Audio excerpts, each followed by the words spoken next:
Well, the weather outside is frightful, but the energy in the Max Stern Athletic Center is oh so delightful. Hello, everybody. My name is Akiva Earlbaum. I am joined in the booth tonight on color commentary by Aaron Whedon, and here we are set for a Skyline Conference matchup, a rivalry between the Yeshiva University hometown Maccabees and the opponents, the St. Lawrence Gryphons. Aaron, tell me a little bit about what both of these teams have done recently in Skyline play and how they have gotten to this point. Absolutely. Thank you, Akiva. For the Gryphons, they're coming off of a 9-point win over Purchase Saturday night. They're currently 2-0 in conference play and 6-5 on the year. A really strong start for the Gryphons. For Yeshiva, though, they also are 2-0, coming off of a massive 112 to 75-point win against Mount St. Vincent in their previous game. They are currently 5-6 on the year, and with their competition that they've been playing so far, they also are having a phenomenal beginning to the year. Well, obviously, the Max with that killer momentum coming off of that game, but the last time that these two teams played, the Gryphons had the edge with a 4-point victory. This is clearly going to be a tight matchup. What are either of these teams going to have to do to have the edge over the other and come out victorious? Absolutely. Let's start with Eamon Kelly, who last time out scored 21 points against Yeshiva in their win. I would look for Eamon Kelly specifically tonight to lead his team. He is called the leader and the captain of the Gryphons, somebody who I am going to be keeping an eye on throughout the game. And if they want to play well, it's going to start and end with Eamon Kelly. For Yeshiva, Zevi Salmon has been on a tear, scoring 28 and 31 points respectively his previous 2 games, but that was all because of the Yeshiva University offense. Having a season-high in assists last game, let's look for the Yeshiva offense to lead the way. Well, we are almost ready for takeoff. We will see you back up in the booth after these messages. The best source of news today is JBS. And viewers should understand that this has become the public square of the American Jewish community. This is where they can get 24/7 information, understanding, analysis, sympathetically, honestly, accurately. JBS should become the address of choice.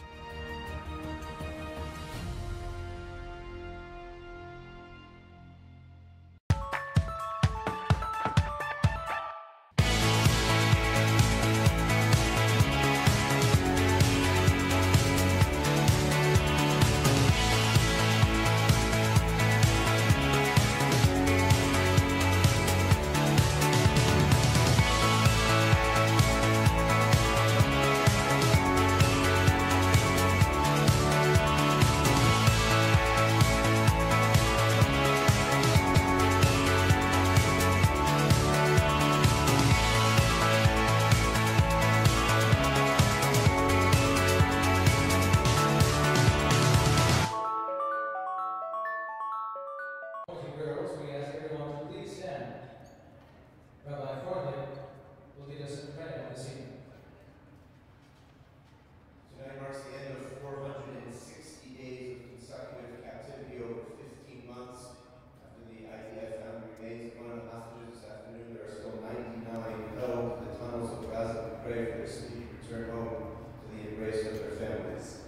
Mishaber Ha'Hussein Abraham Yitzchak v'Yaakov Yosef Moshe v'Aaron David Shlomo Yivarech v'Yishmor v'Yitzoras Achim v'Beis Yisrael Hashemim v'Avoshem v'Smar v'Avraham HaKadosh Baruch Hu Yimalei Racham v'Maleinem Yishmerei v'Kol Tzar v'Tzupon Konego v'Achala v'Yishach Bracha v'Hatzlacha v'Maaseh Yideihem Yotzi'ein v'Yifosher v'Tzal Loves v'Yishtivei v'Eirah v'Chei v'Shvechoseihem v'Amen. You bless our forefathers Abraham, Isaac, and Jacob, Joseph, Moses, and Aaron, David, and Solomon. May you bless, watch, and guard our brothers and sisters who are held in captivity, and merit this congregation of praise for them. May the Holy One bless his deed, grant mercy upon them, protect them from all trouble and sorrow, injury and illness, remove them from darkness and despair, and speedily return them to the loving grace of their families, and let us say, Amen. We offer a prayer for the armies of the United States and the Israeli Defense Forces for their protection, their safety, and their success. We should never have to say, Abraham Yitzchak Yaakov, who Yivarech Chayil Tzal Yisrael, Ha'om Mishmar Artzeinu Yaveh Loren, Yikuful Adovano Yad Bar Mitzrayim, U'minayam Ha'gam Adovano Aravav, V'yavashot Ba'avir, V'yavitei Hadar Yisrael, V'yavachim Alechim Kafim Kafnehem, HaKadosh Baruch Hu Yishmor V'yatzil Asachayaleinu, V'kal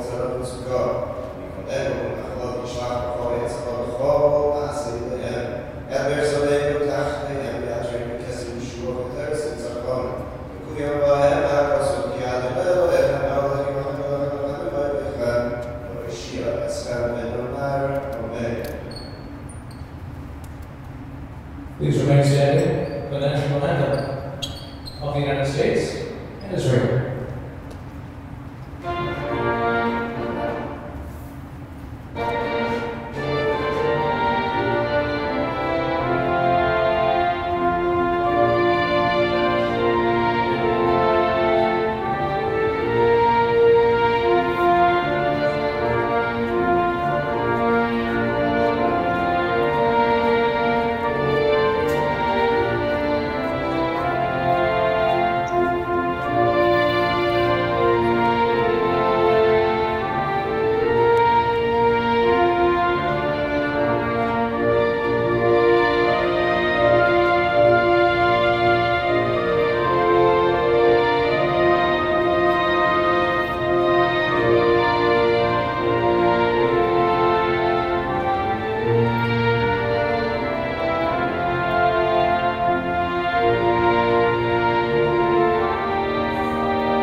Hello everybody and welcome back up to the booth as we are almost ready to go in this skyline matchup between the Yeshiva University Maccabees and the Sarah Lawrence Gryphons.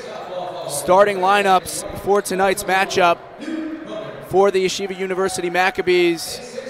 Starting at guard, number 12, Zevi Samit. Starting at guard, number 23, Max Zackheim. Number 21, the big man, Luke Cronin. Number 13, Roy Ikovich, and number 22, Dotan Bardichev.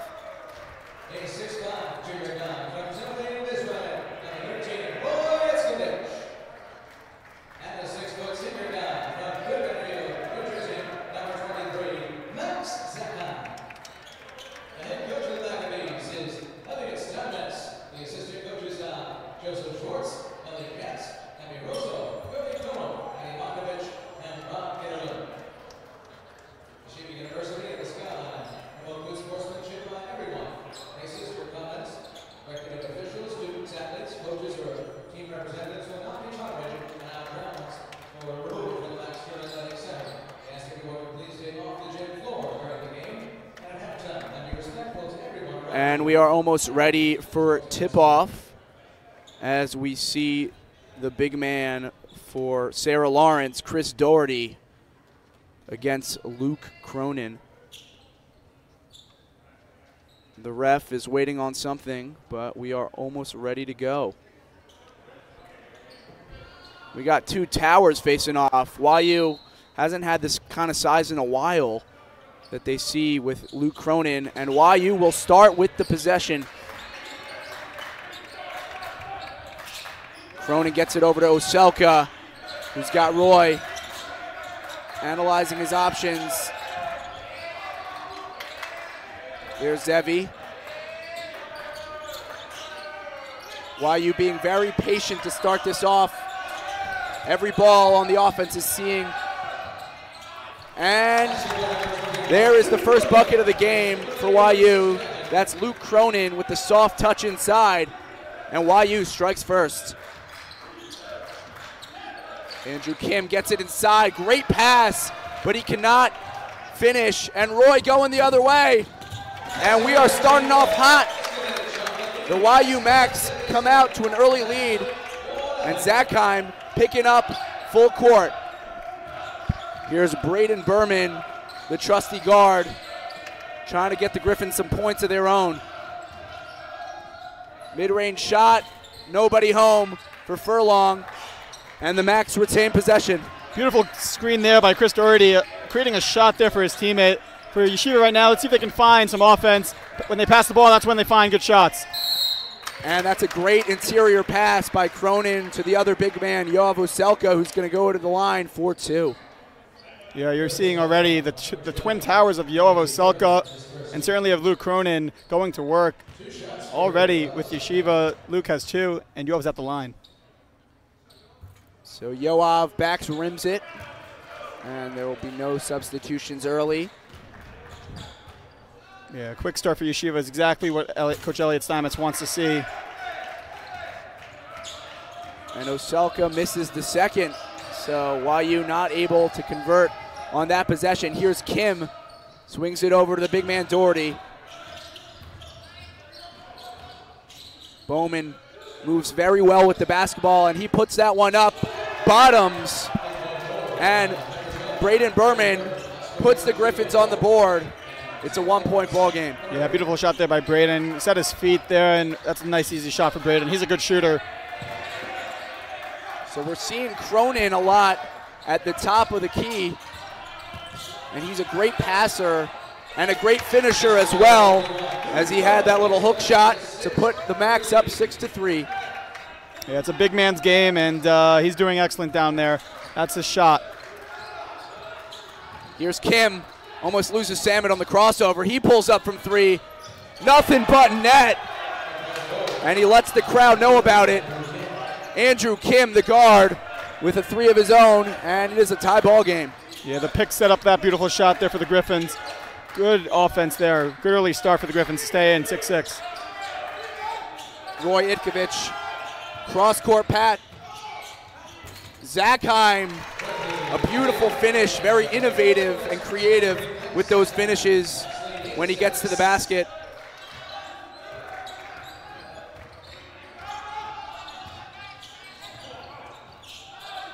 Kim can't get it to fall, and Zachheim, he could do it on both sides of the floor. And he's going to attack the rim. Spin move, what a beautiful move, but he can't finish. Oselka there for cleanup, but the Gryphons stay with it. Action's picking up here. There's a beautiful finish inside by number 12, Braden Berman. And a lot of early scoring for both of these teams early in this matchup. Yeah, beautiful defense there by the Gryphons, not allowing Yoav to create a shot there inside. It was a good opportunity. Let's see if Yeshiva can create some offense now. Oselka gets it inside to Cronin, and not usually his shot, a little contested there, but he felt comfortable and he converted.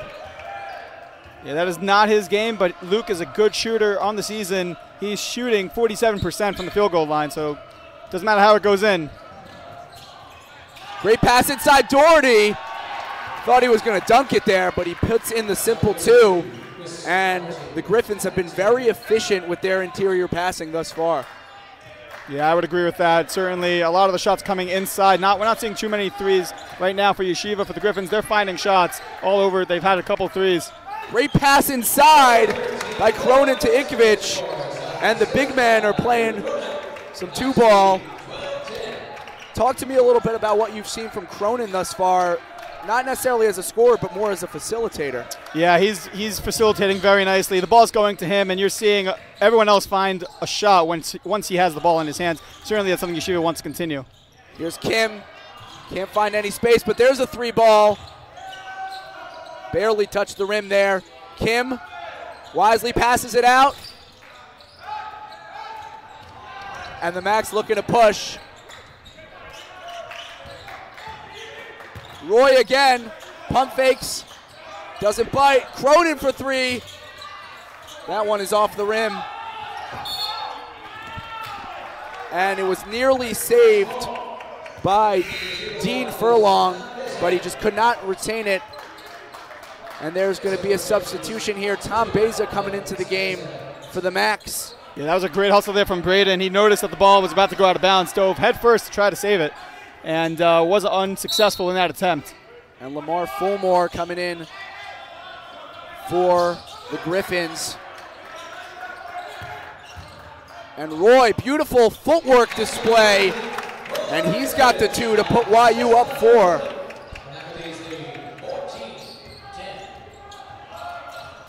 Lamar Fulmore Jr., known for his quickness and his ability to get by those defenders.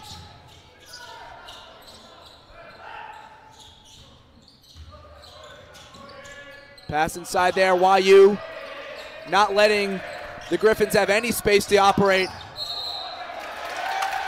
Wow, that is Tom Beza off the bench, really contributing in any way that he can. He's been an incredible addition to this rotation, I should mention.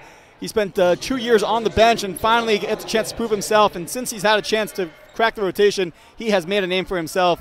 Really exciting player that we're seeing out off of this Yeshiva bench. And it's really wholesome to see a story like Tom Beza. And you see some guys on the YU bench now, some of the younger guys who have not had that experience yet.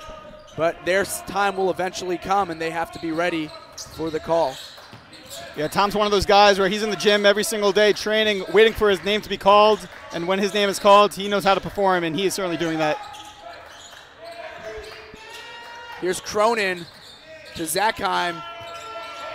Not a great pass there by Zackheim, as the pass was denied by number 5, Eamon Kelly.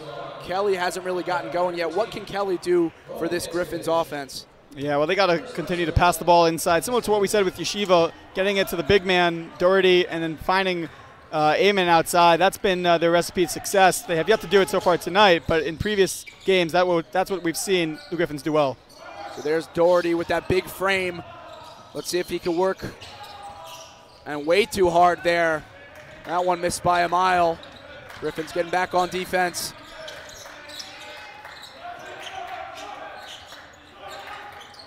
And there's Dotan for 3. That one misses. Zackheim with the O board. And he's going to look to penetrate. Cronin thought about it. Shot clock winding down.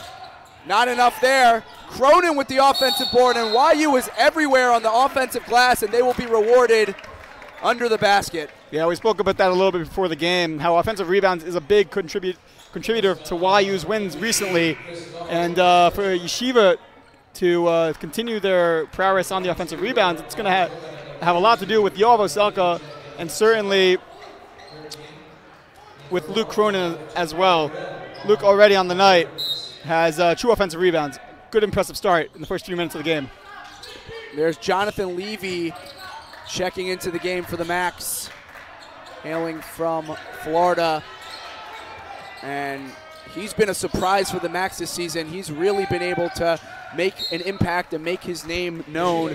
Tell me a little bit about Jonathan Levy and what he's been able to do. Certainly, Jonathan's been doing a little bit of everything for Yeshiva. He is a great shooter, but most importantly, he is a phenomenal contributor in every way. As that one is missed by Zackheim. Ball is going the other way.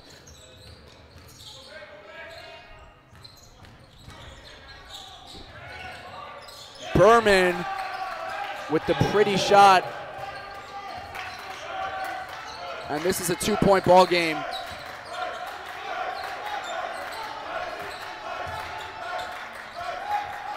Tom Beza in the corner.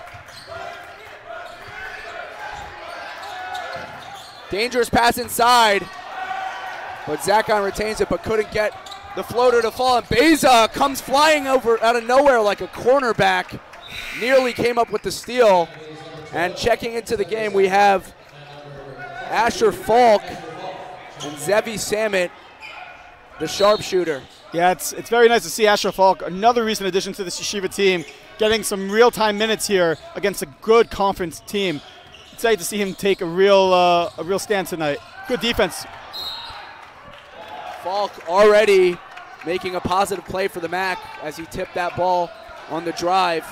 And obviously a much smaller defender, but what he lacks in size, he makes up for in height and skill. He's an extremely skilled player.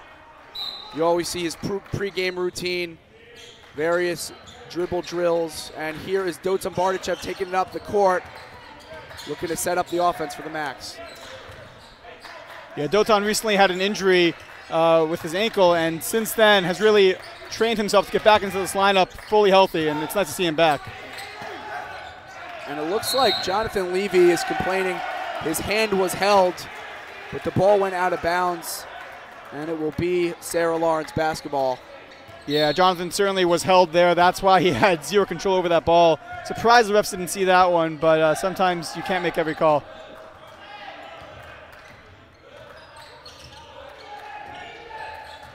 Here's Lamar Fulmore Jr. And Chris Doherty gets it back inside. YU all over him. Great move inside. Furlong, can he get it to go? Oh, just rims out. And it's a dogfight inside, but the Macs will get the basketball. At least that's what one ref is saying. I'm sorry, that was a foul. Furlong going to head to the free throw line, I believe. And that's YU's second team foul. And for the Gryphons, really a lot of size on the interior. But YU has some people that can contend with him this year. And there will be some substitutions here. Andrew Kim coming back into the game, as well as number 12, Braden Berman, the star. Yeah, just a quick thought on Dean Furlong. He's a 6'7" forward. He is a tall man. He's not a center, and he shoots like a good forward as well. Someone that produces for their team roughly 12 points a game, an excellent scorer in his own right. And the Gryphons showing some full court press there, but YU breaking it with ease. Samit for three. That one's no good. And it's going the other way.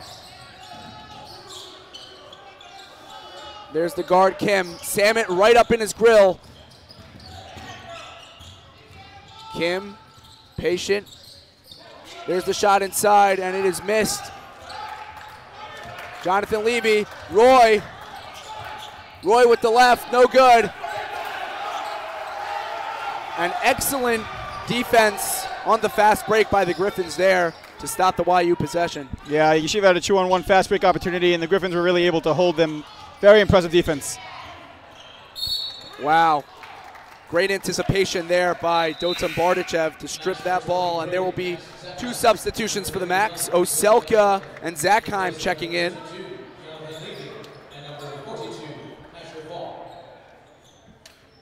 And we're seeing some more depth from the YU roster, making a lot of substitutions here early, trying to keep some of those legs fresh. That one's a tough one, and Samit comes up with it. Yeah, Yeshiva's currently in a little bit of a cold streak. They have yet to score in the last 4.5 minutes or so. Hopefully they could change that on this possession, but for Yeshiva right now, they're getting the shots that they want. Nothing's landing, and the Gryphons are playing excellent defense. Yeah, and we saw last game against Mount St. Vincent that there was a very slow start. Neither team was really breaking away, and then the match just absolutely exploded and came out with the decisive 40-point victory. So let's see if they can get going a little bit later in this matchup. Yeah, if I remember correctly, Yeshiva had, I believe, 52 before at halftime. So the shots will go. It just does take some time. Shot clock is winding down. The YU Max have to act quickly. Samit creates separation. No good. Zakheim a little too hard. Oselka all over it. And the refs are going to call a jump ball. The fans are not happy with the refs' decisions. Yeah, there seems to be a lid on this side of the basketball court. I'm not entirely sure how the ball didn't go in. Both on Zevi's shot and Max's shot, the ball was totally at the bottom of the hoop, so I'm not sure how that happened. But Yeshiva, their shots are just not going, but they're taking the right shots. Yeah, Max has hit that one 100 times, but that one just did not go his way. As here's Braden Berman, gets it over to Kim. Berman for three. That one goes bottoms. And just like that, Sarah Lawrence has a 3-point lead. Yeah, Braden Berman, a phenomenal three-point shooter already on the night, is 2 of 3. I would watch out the rest of the night on Braden's three-point ability. Great pass inside. Samit, way too hard. But Oselka there, turning garbage into gold. YU down 1. Second chance opportunities is the name of the game. Once again, Yoav coming in the clutch, being able to follow that shot up. There's Kim, known for his high IQ basketball, inside to the big man Doherty. Kim with the Odell-like catch in the corner. Shot clock winding down. Berman, that one's no good. Doherty keeps it alive, and there's a fresh 20 there. Yeah, Yeshiva seems to be a little discombobulated. Now Doherty is getting good shots and good looks, but he hasn't been able to have that soft touch around the rim. Dotan with a 3 of his own, and that is going to cause a timeout for the Gryphons. YU up 19-17. We'll be back after the break. Don't go anywhere. Hey Max fans, this is Joseph Gittler, YU class of 1996, founder and chairman of Leket Israel.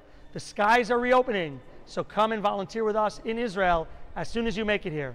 Please also consider supporting us as you think about your charity. And of course, go Max!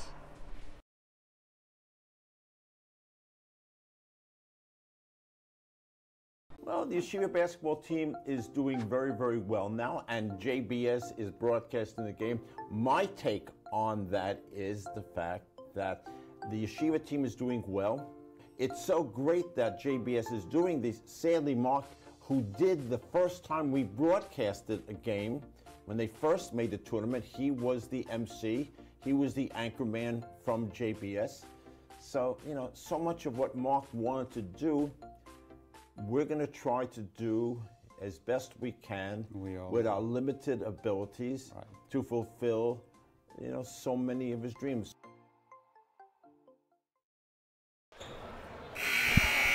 Hello, everybody, and welcome back on air to the Max Stern Athletic Center, where we have a score of 19-17 in favor of the Yeshiva University Maccabees. And Aaron, this crowd is a little smaller than usual as YU has its winter break, but the diehards are still here in the crowd. Yeah, they, you know, it's not always about the size; it's about the passion in the crowd, and certainly the passion's here tonight. And we appreciate everyone for coming out.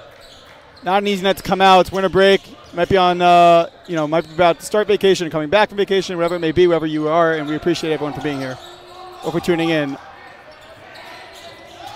And multiple opportunities there for the putback inside by the Gryphons, but they just couldn't get it to fall. Samit with the pull-up 3. He's been cold in this one early. Yeah, Zevi, not a good start from him. He's 0 for 2 from 3 and has yet to score tonight, but has made other contributions, including a few assists and a few rebounds.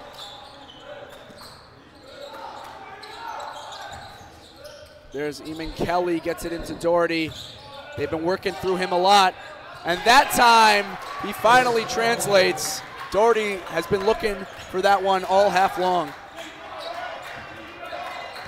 Yeah, he needed that shot to drop. He was 1 for 3 on the night, and so it's good to just see for Doherty getting those shots inside. That's the game that he works on. There's going to be a foul off the ball inside. That's on Dean Furlong, the big man.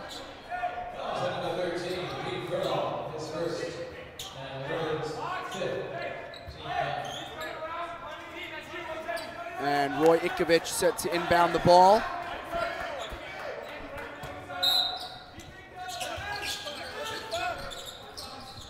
And the long arms of Doherty managed to black that one. Cronin thought about it. Ikovich with the better shot inside. That one's no good. Yeah, it's a small little bunny there. I've seen Roy make that shot hundreds of times in practice. It's a rare miss for Roy inside. There's Furlong. And number 5, Eamon Kelly, moved his feet, and the ref saw it from beginning to end. So it's going to be the Max inbounding the ball. Yeah, so far it's a low-scoring contest in this game. Both of these teams average right around 70 points, and 20 almost at halftime with 6.5 to go is impressive on the defensive end for both of these teams. Cronin, and that ball is deflected. Great active hands there by number 12, Braden Berman. Tom Beza, the spark for this YU Max team in recent games, coming back in for Zevi Semet, the superstar. Yeah, I'd like to see Yeshiva draw a play inside for their big man. If that's where they've had success tonight, I'd like to see them go right back there. So Roy, dangerous pass to Tom, and it is nearly stolen. That's great active defense there by Eamon Kelly, getting very disruptive. And Dotan going to come back into the game for Jonathan Levy. Yeah, Yeshiva is opting for size right now. Let's see if they can attack the middle.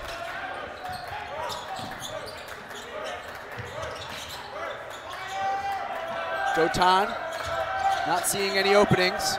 4 on the clock. YU not aware of the shot clock, and it will expire. Low IQ basketball play by YU. They really have to dial in and make sure they know what's going on with the shot clock. Yeah, there was zero communication on that play. The entire gym was yelling it, but it seems like the players were running on their own time. Not what you want to see if you're Yeshiva. So, Aaron, talk to us a little bit about the season thus far. Obviously, the Max, their record isn't what they want it to be, but they have played some really hard competition, some top 15 teams in the country. Talk to us about the journey that they've had thus far. Well, let's start with their big win that they had in the beginning of the year when they traveled up north to Ohio when they took on Mount Union. They won that game by 5 points, and it really was a good launching pad for this YU team, and really to give you an idea of what this team is capable of. That team was ranked 19th in the country, and since then they've played a number of unbelievable non-conference teams, including Worcester, in which they lost by 21, and certainly games against number 5, the fifth ranked team in the country, Trinity College from Connecticut. They lost that one by a pretty solid margin, roughly 40 points. They lost to NYU, ranked 7th in the country, Wesleyan 16th. Tufts last week was 10th in the country. So they've had their fair share against top 25 teams in the country, really getting them ready against some excellent conference teams like the Gryphons. So Yeshiva is well prepared, and they've learned a lot about themselves. Oh, and a wild jump there. And that was Furlong contesting the shot by Bardachev. We hope he's okay. It looks like his feet were about at the backboard. And he gets up slowly with help from his teammates. And he's going to shake it off. Furlong showing his toughness on the defensive end of the floor. And going back to what you were saying before, Aaron, what has been some of the messaging from Coach Steinmetz? Obviously, some losses that some teams could take as discouraging, but how have YU managed to keep their heads up despite those losses? Yeah, the message from Coach Elliott this whole time has always been that the team is going to come along, right? It's a process. And every day, the team always says they're getting better. It doesn't matter what the score is at the end of the day. Right? At the end of the day, they're trying to get to March, and they're trying to play in the big games. And certainly for Yeshiva, it's part of the grind. Even though they may not win every single game against some of the best teams in Division III, they're getting better. And that's what Coach Elliott just preaches to his team. And Doherty, with his long arms, blocking Cronin with authority. And here's Kim.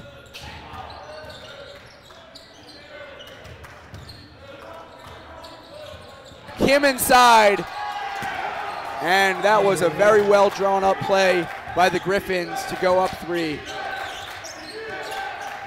Yeah, YU is definitely in a cold streak. Has had 1 field goal in the last 10 minutes. Not what you want to see if you're Yeshiva. Dotan nearly loses the basketball. Beza for 3. That one doesn't fall. Cronin, let's see if he can get it this time. Oh, and that was a hard push in the back by Lamar Fulmore Jr. Yeah, the only flights that Tom has taken is from Israel to America, but he almost flew there.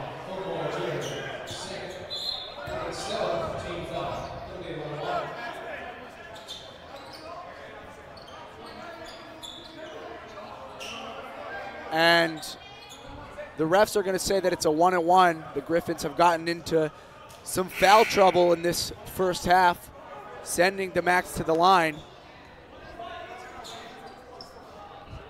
And there seems to be a lot of confusion from the Max offense. They didn't really know they were shooting, but Tom Beza going to go to the line for the 1-1. Yeah, Tom does a little bit of everything for this YU team, and it's nice to see Tom at the line. Absolutely. Well, the Max have really struggled here at the charity stripe thus far, and they could have had a tie ball game had they hit their free throws. Oh, and he walked Eamon Kelly. That's the second time he has called for the travel. The refs are really honing in on his footwork. And Dotan Bardachev to inbound the ball to the guard, Max Zakheim. Yeah, just a quick stat here. The Gryphons right now have shot 7 threes on the night. 3 of them have gone in. That's a pretty phenomenal percentage. That's 42%. Yeshiva is currently just 1 of 6 from the three-point line, but they haven't taken so many. That's a little uncommon for this Yeshiva team, who normally shoots an abundance of threes. So something that I think is curious to this point. Well, here's Zevi Samet going to the line, and he's known as being one of the best free throw shooters in Division III basketball, and it shows there as he hits the first one. Yeah, there's a player on Auburn who last night had a 51 straight free throws in a row to begin the season. Zevi's not there yet, but next year he says he's going for 52.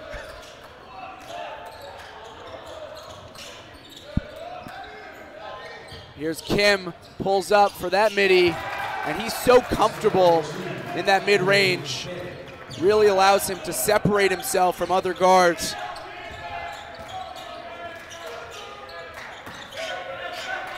And the Gryphons playing extremely physical basketball here, not allowing the Max to really get an edge.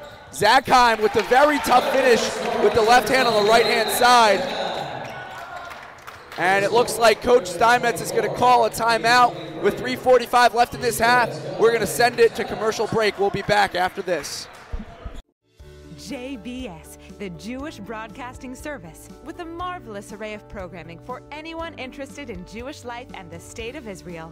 News, events, Jewish studies, movies. It's all on JBS, expanding Jewish understanding, celebrating all things Jewish.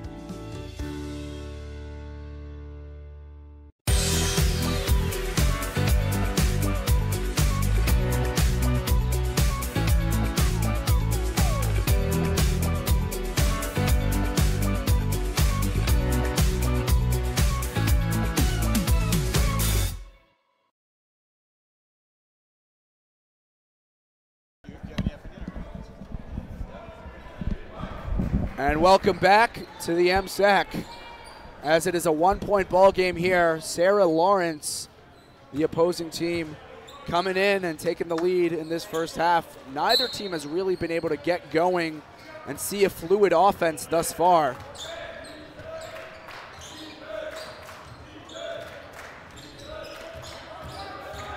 There's Kim. Pulls up from 3. A beautiful form that he has, but it doesn't fall. A lot of offensive boards tonight for both teams, allowing for second chance opportunities, and there he goes. Andrew Kim picking up where he left off with that mid-range 2 yet again. Yeah, beautiful shot there by Kim. Looking to see if he can continue that shot for the Gryphons. Dotan, beautiful footwork and a tough angle there on the finish, and he walked inside. Another turnover for the YU Maccabees. Yeah, that's a shot that Dotan makes also. Again, this side of the gym is giving YU a lot of trouble, and this isn't the first game. They've had trouble in previous games on this side of the hoop. Very curious as to how these shots are not going in for Yeshiva. These are relatively simple shots, layups, easy jumpers, easy bunnies, as they say. And Zakheim anticipates it going in the other way, and a great block there on the recovery by guard Eamon Kelly. Zakheim was off to the races there, and yeah, going back to what you talked about, I mean, teams are going to practice complicated plays, three-point shooting, but sometimes they forget about the simple layup. And YU has been missing a lot of those, and the score might have been a little different had they hit some of those. Yeah, I mean, Yeshiva's currently shooting only 47% on the day, and you'd think it would be a lot lower, but it's impressive that even with all their simple misses, it's still a relatively close game. And right on cue, as I was criticizing the layup, Zevi Samit with a layup inside to put YU within 1. Here's Andrew Kim. Kim really covers a lot of square footage. He's known to go from side to side on the court. He keeps the ball for very long on his possessions and is very patient, not forcing anything. That one's missed. Roy Ikovich grabs it down with authority. Zakheim looking to go the other way. Yeah, with 2:20 left here, I want to see Yeshiva create some good chances on offense.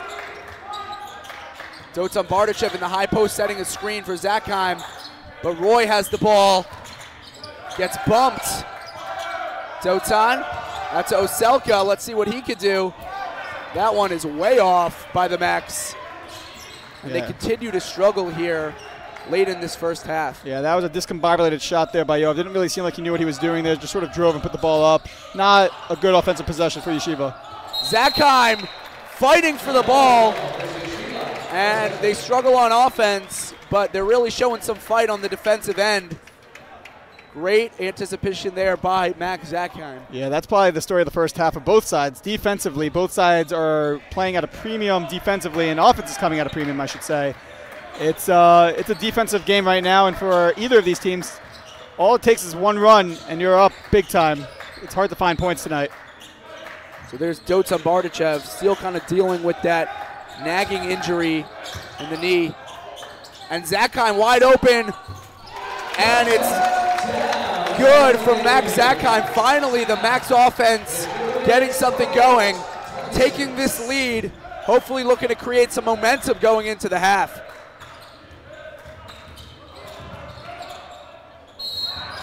And that's a foul. Ikovich very upset. He thought it was a clean steal.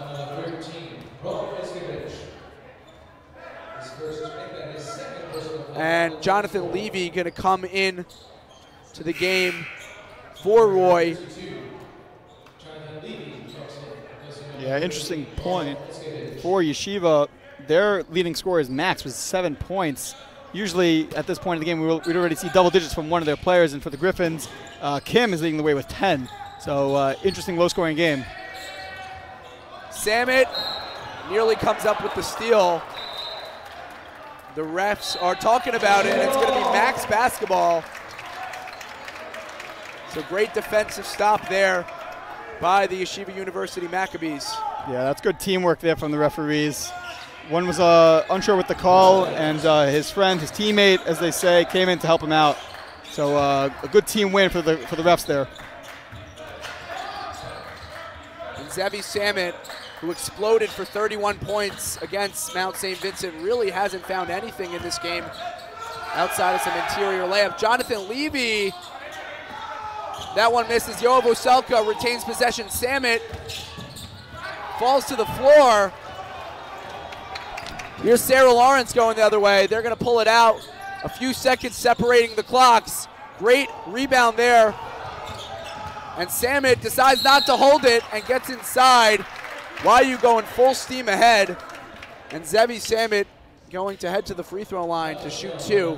Now, Aaron, talk to me about that decision, not to hold for 1, but rather to go in transition and try to get that bucket. Yeah, Zevi saw the numbers there. He saw there was a 2-on-1 opportunity, and he drove. I don't think that's what Coach Elliott necessarily would have wanted in that situation, but especially when it doesn't seem like it's going to translate to 2 points. Yeah, yes, partner, I'm with you on that. You got to be certain of 2 points there, and if not, you need to hold for last shot. You don't want the Gryphons to come down and to tie the game on a 3 potentially to give them the advantage going into the second half. It's all about the energy, and if the energy's on the Griffin side, certainly that's not what you want to see. And he hits the second. Yoel Kinsler checking into the game, seeing some action off of the bench, and Tom Beza as well. So Max Zackheim going to pick up full court. And let's see what the Gryphons can draw up for this final possession. Here's Kim analyzing his options. Kinsler right up in his grill. Yeshiva does have a foul. YU gets the ball back. Jonathan Levy going the other way. Tom Beza, can he come up with a floater? That one is no good. Very exciting end to the half there. And the Yeshiva University Maccabees have a 3-point lead over Sarah Lawrence with a score of 29-26. And we are sending it to the halftime break. We will be back after this.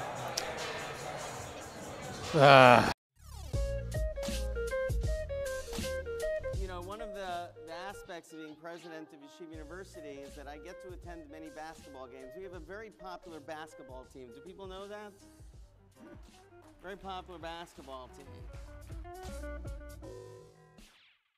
Well, the Yeshiva basketball team is doing very, very well now, and JBS is broadcasting the game. My take on that is the fact that the Yeshiva team is doing well. The most interesting thing for me, when people forget about how many games they won, is that when they play in the tournament, the first round game, which takes place on Friday, doesn't start at 8 o'clock in the evening. It starts at 12 noon. The NCAA, which is the overriding body that controls sports, has more rules than the Shulchan Aruch, the Code of Jewish Law. But they're accommodating us. It's another barometer of where Jews fit in America. So it's so great that JBS is doing these. Sadly, Mark, who did the first time we broadcasted a game, when they first made the tournament, he was the MC. He was the anchor man from JBS. So, so much of what Mark wanted to do, we're going to try to do as best we can with our limited abilities to fulfill, so many of his dreams. We have an amazing basketball team, the Yeshiva University Maccabees. They won 50 games in a row at one point, and were ranked number 1 in the country in Division III. Number 1 in the country. Now, we sing HaTikva before every game along with the Star Spangled Banner, and over this past year, they've been wearing the hostage faces on their warm-up jerseys. We are out in the world as proud Zionists and proud Jews. That is who they are.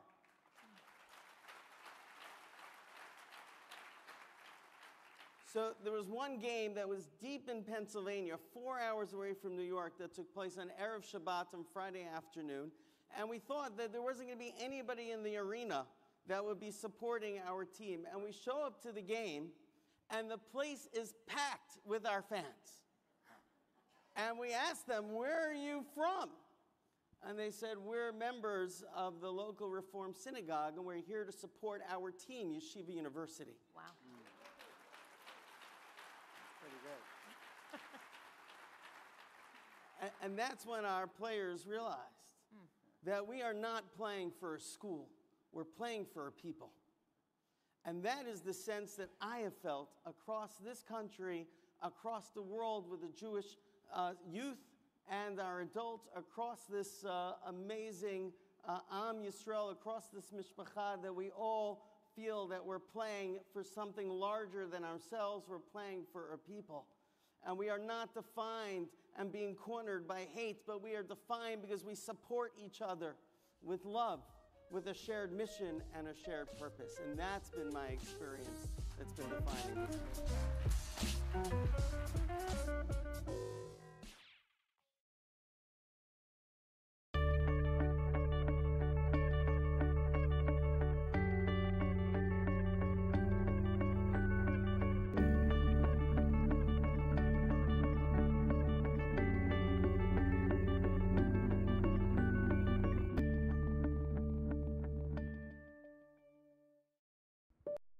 Stay tuned to JBS for our primetime original series. In the Spotlight with Abigail Pogrebin, Mondays at 8 p.m. Fighting Anti-Semitism, the ISGAP Hour, Tuesdays at 7 p.m. Jewish Insights with JBS CEO Justin Pines, Tuesdays at 8 p.m. Thinking Out Loud with Micah Halpern, Wednesdays at 6:30 p.m. Defending Israel with David Harris, Wednesdays at 7 p.m. Tune in for outstanding original programming, weeknights on JBS.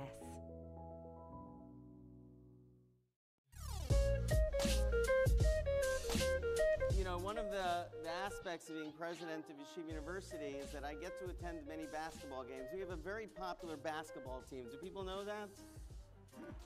Very popular basketball team.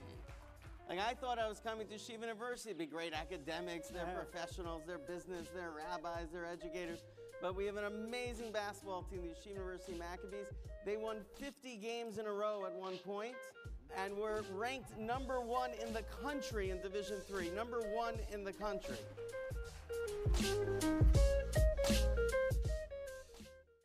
So I know you played in, obviously, Valley Torah. Your father, Brad, is here, and your family's here as well. Quoted in Gary Belsky's article, in the ESPN.com article, when your dad said, well, why are you going to Yeshiva University, an Orthodox Jewish institution? And you asked your dad, well, why did you send me to a Jewish day school, Valley Torah? Explain why you decided to take that jump to Division III to play at a Jewish institution and how that transformed the Jewish community. Yeah, no, absolutely. You know, when it came down to my decision, you know, it came down to, you know, can I be a religious Jew? Is going D1, you know, good enough for me to sacrifice worth me sacrificing my religion, right? And you know, stopping my faith because I want to say I played Division I basketball. And when it came down to it, it just wasn't.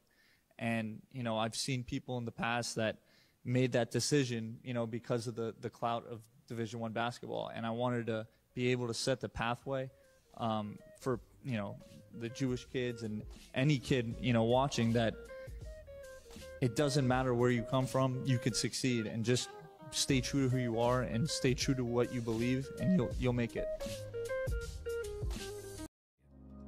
Welcome to Being Jewish with Jonah Platt, the podcast where we explore and celebrate the full, gorgeous spectrum of Jewish identity. Every week, I'll sit down with notable Jews and non-Jewish allies across professional fields like entertainment, business, sports, politics, food, and more. Together, we'll dig deep into a conversation not likely to be had anywhere else, all surrounding one key question: what does being Jewish mean to you?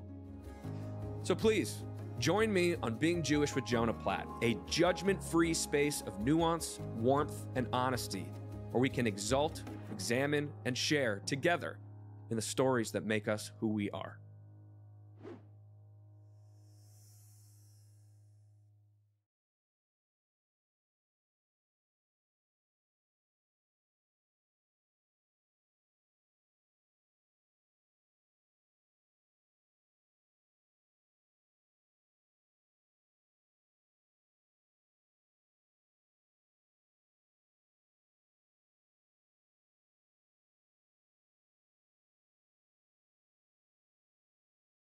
I see the metaphor of sports being very important in understanding the life of Jews in the United States. It's not so much who wins the game, but whether you're allowed to play the game, whether you're part of the group.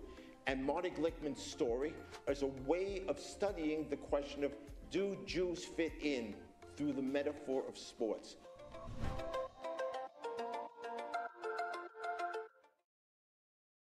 We have an amazing basketball team, the Yeshiva University Maccabees. They won 50 games in a row at one point, and were ranked #1 in the country in Division III. #1 in the country. Now, we sing Hatikva before every game along with the Star Spangled Banner, and over this past year, they've been wearing the hostage faces on their warm-up jerseys. We are out in the world as proud Zionists and proud Jews. That is who they are.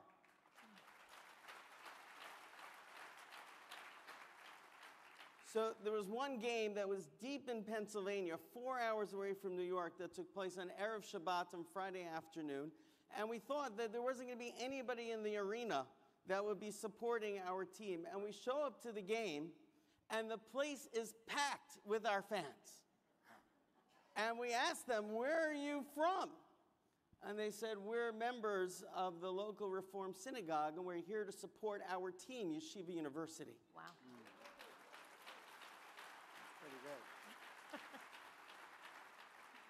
And that's when our players realized that we are not playing for a school, we're playing for a people. And that is the sense that I have felt across this country, across the world with the Jewish youth and our adults, across this amazing Am Yisrael, across this mishpacha, that we all feel that we're playing for something larger than ourselves, we're playing for a people.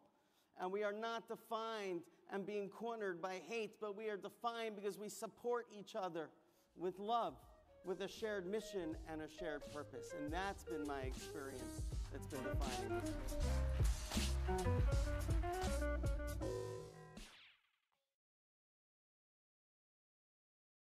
We're living through a difficult time here for American Jews, but the fact of the matter is that in the sports world has been very tolerant to us. The NCAA has more rules than the Code of Jewish Law, the Shulchan Aruch in Hebrew.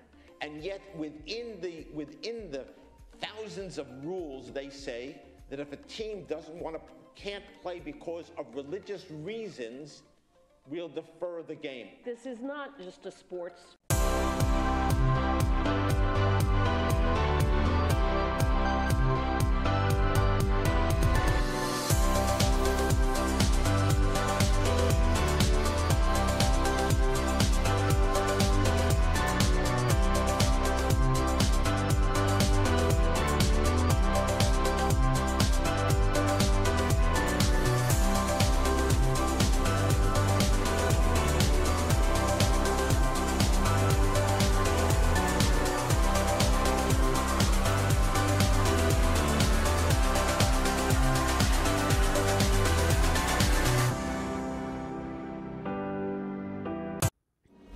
Max Live, Yeshiva University men's basketball on JBS, is made possible in part by Janet and Lior Hod and family, with immense gratitude to Hashem.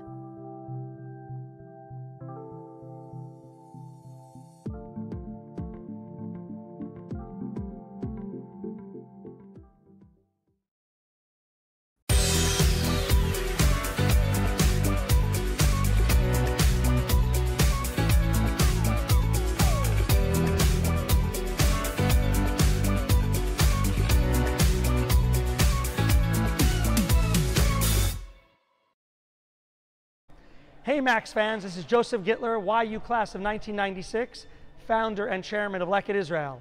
The skies are reopening, so come and volunteer with us in Israel as soon as you make it here.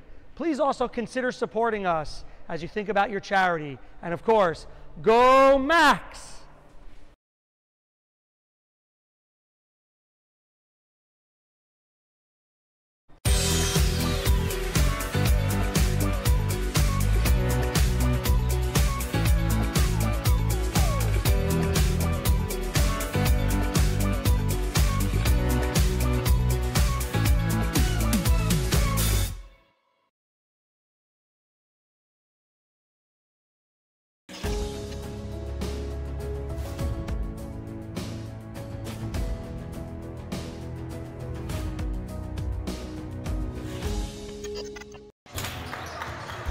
And welcome back, ladies and gentlemen, to the Max Stern Athletic Center, where we have a tight one between the Yeshiva University Maccabees and the Sarah Lawrence College Gryphons with a score of 29-26 in favor of Yeshiva. Now, Aaron, talk to me a little bit about what you saw from both teams in that first half and why they weren't really able to get going offensively. Yeah, well, let's talk about Sarah Lawrence just for a minute. They're shooting well on the night so far. They currently are shooting 38%, which is better than Yeshiva's 36%, and from three they're still 33%. So they're doing what they can offensively, even on a night in which none of their shots are landing. And similar to Yeshiva's numbers, Yeshiva has had a multitude of opportunities to hit a lot of very simple shots, and they just really hasn't gone for them. They're getting to their shots, it's just not going through. So, for the second half, really, both sides are going to get their shots. It's just a matter of, if the shot goes down or not. But defensively, both of these teams have really looked elite on that end. And the clock winding down, so we are about ready to go. Iman Kelly, who's known as one of the stars for this Gryphons basketball team, really hasn't seen much offensively. He's going to look to change that in this second half. And here we go. Andrew Kim, the high scorer for the Gryphons, with the ball at the top of the key. Kelly gets right by Zakheim, too hard inside. And Cronin over to Zakheim, pushing the other way. Samit, three, and he walked. The ref thought he took too many steps going into his shot there. Aaron, what do you think about that one? Was that a travel? Yeah, I'm a little confused by that call. I didn't see 3 steps taken. I saw maybe 1 step and a shot. And it seems like he was gathering his feet while retaining the ball. So a controversial call there by the refs. And another call by the refs to send Andrew Kim to the line for 2.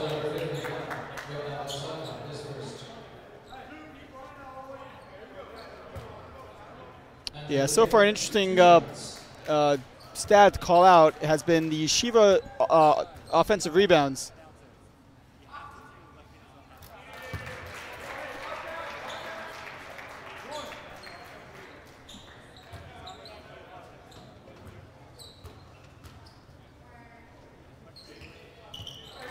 We don't have that. We don't have like a.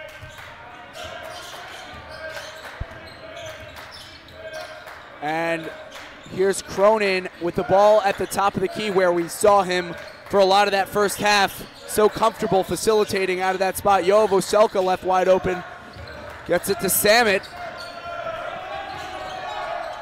Zevi Samit, nifty move. Separation on the 3. That one will go out of bounds. And Zevi Samit continues his cold streak. Not really able to get into a rhythm in this game.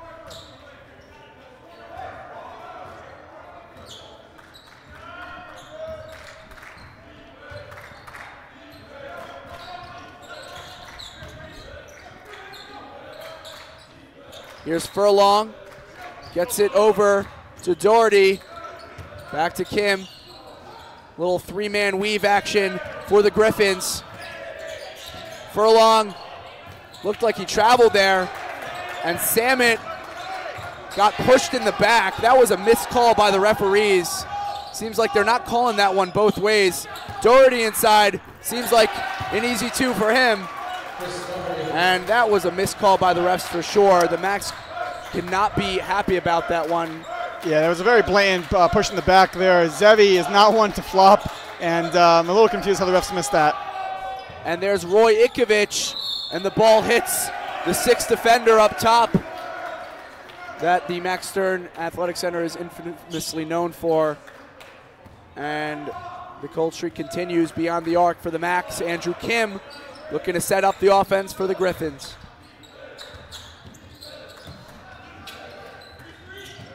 Here's Furlong with the smaller defender and Samit.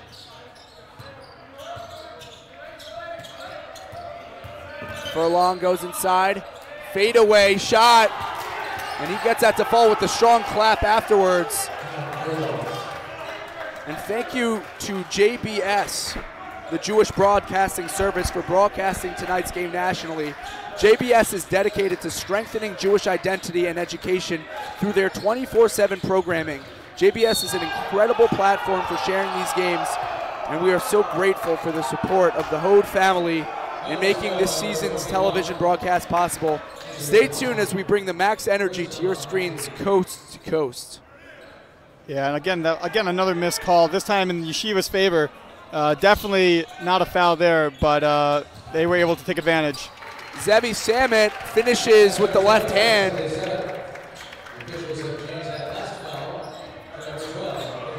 And the stats for the first half of tonight's game are brought to you by Leket Israel. And the 2-point field goals, Sarah Lawrence going 7 for 17, while Yeshiva was 10 for 25. Not great percentages for either teams, and threes are even worse, as the Gryphons went 3 for 9 and the Macs went 2 for 8.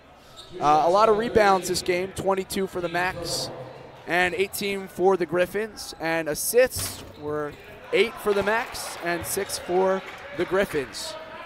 And it is a 1-point ball game here with 17 minutes remaining. Again, a very low-scoring game. Both sides have yet to really take a jump this half. Let's see if Yeshiva can have a good offensive position on their way down. Would love to see some work down low. It looks like a pressure here from the Gryphons. And here's Roy Ikovich. Cronin inside to Oselka. He's double teamed. Boy, Cronin was wide open there. And a terrible decision there by Yoav Oselka. I don't think Shaq could have caught that one. And the ball goes out of bounds. There will be a substitution. Aiden Morrell coming in, seeing some of his first action for the Gryphons this game. Checking out of the game is the star Braden Berman.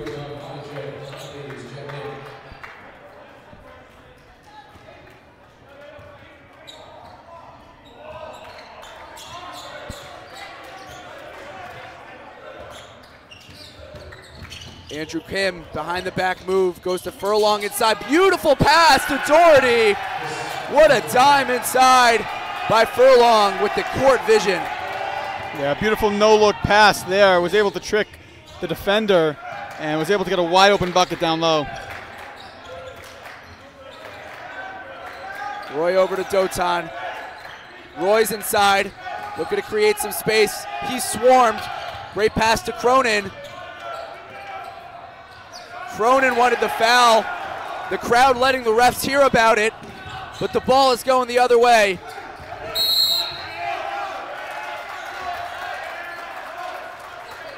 And not sure what the call was there. It looks like it was a foul on the Macs off the ball. And the ref signaling for somebody to inbound the ball. Him taking a while to get over there.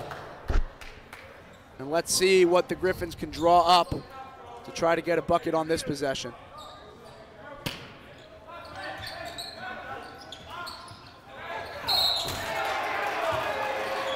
And that was a foul. Iman Kelly, that was on the shot, I believe, so he will be going to the free throw line to try to get to and extend this lead for the Gryphons. Yeah, Yeshiva's been playing excellent defense all night on Kelly. Kelly only has 2 points on the night. Their leading scorer, so gotta say, impressive defense from Yeshiva so far tonight on Kelly. And maybe it is a story with this basket as that one rims out, and not many free throws have gone in on this basket tonight. Kelly hoping to change that on the second. As Yeshiva gets loud here in the Max Stern Athletic Center. And that will be a timeout, the first one of the half by Sarah Lawrence. So we will be back after some brief messages. Don't go anywhere. Hey Max fans, this is Joseph Gittler, YU class of 1996, founder and chairman of Leket Israel. The skies are reopening, so come and volunteer with us in Israel as soon as you make it here. Please also consider supporting us as you think about your charity. And of course, go Max!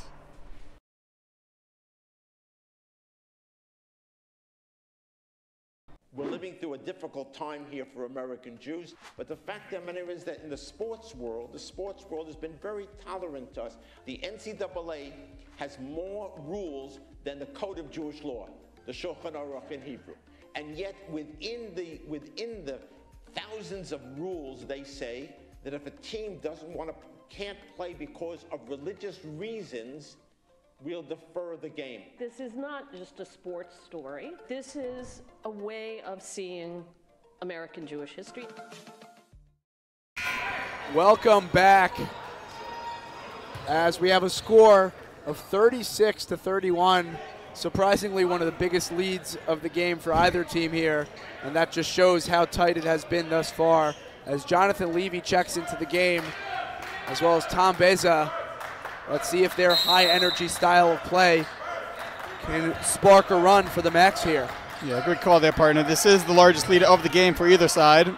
As you can tell, it's been a very close contested game with neither side really jumping ahead of the other one. Jonathan Levy gets it over to Roy Ikovich. Can't finish. Great rebound there by Levy with those long arms. Ikovich, nearly a reverse. A lot of offensive boards for the Macs. Zakheim thought about the three. Passed it up. Dotan, a lot of pump fakes here for the Macs. Beautiful pass to the corner. Levy. Great block there. Dean Furlong said not today.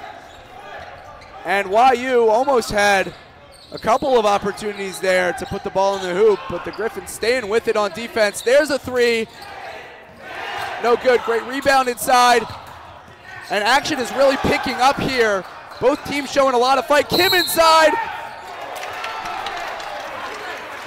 And that will be, I believe, an offensive foul.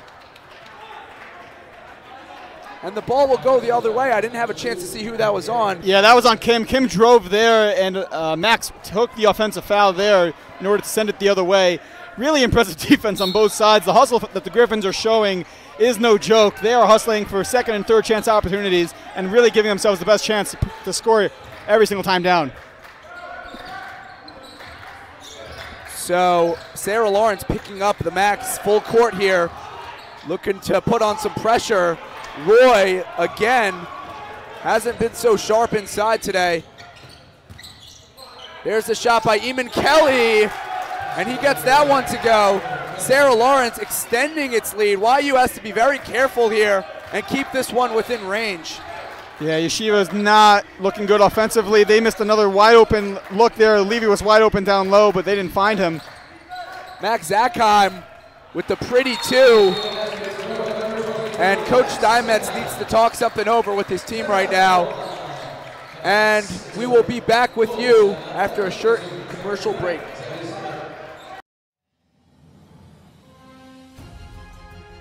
The best source of news today is JBS.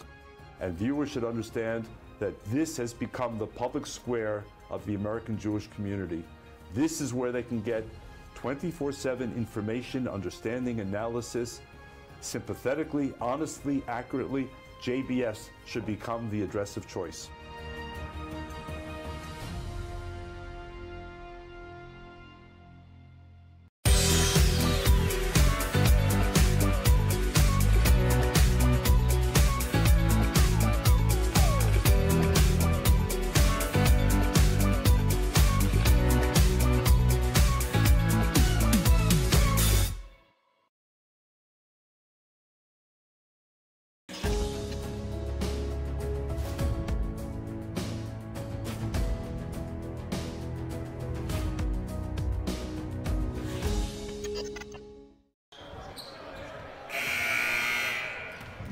And we are back here with a score of 38-33 in favor of the Sarah Lawrence Gryphons. And we have some substitutions here. Aiden Morrell comes into the game, as well as Lamar Fulmore, who saw some action earlier. He's going to look to get into his groove as he brings the ball up the floor.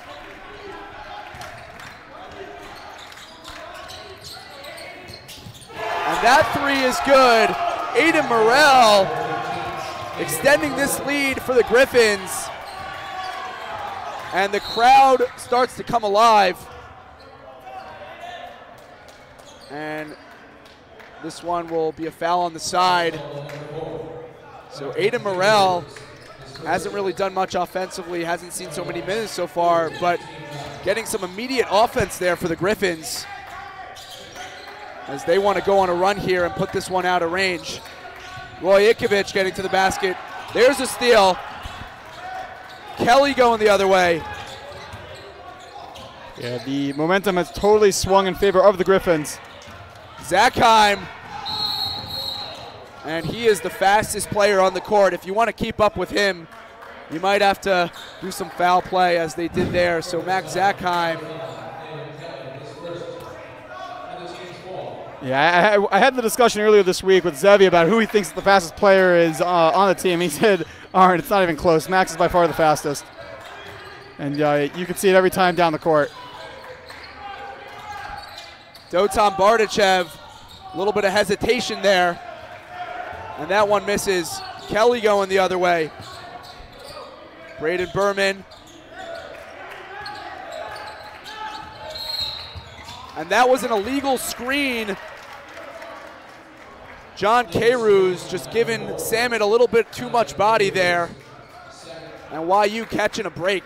Yeah, Carews, very limited minutes. He's only played 5 minutes and has picked up already his second foul. Not, you know, when you're a bench player and you're just trying to play a role, it's not fun to play, get 2 fouls, and then take a seat. So Fulmore keeping the pressure on Zackheim right now. We see Cronin back in the game, looking to set some off-ball screens. We see Cronin in the low post, calling for the ball. He has it at the elbow. Into Dotan. And YU getting the right shots, but just not really getting anything to fall here. There's a 3. No good. Fast-paced offense for both of these teams right now. And if YU wants to make a move to cut this lead, they have to start now. And that will be a foul on the side on Lamar Fulmore.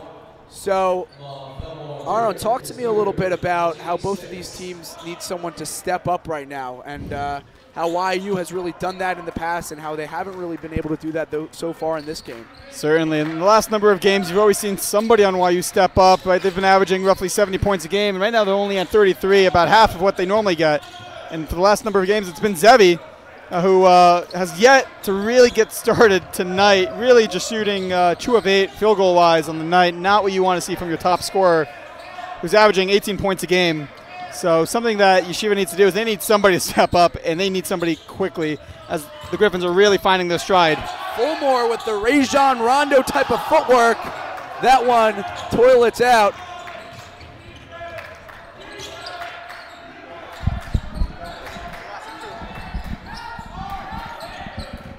Dotan left wide open at the top of the key. That one's good. Finally, the Max getting the 3-point shot that they so desperately needed.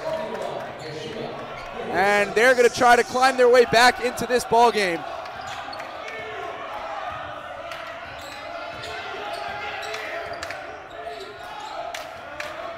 There's Doherty at the top of the key setting some screens.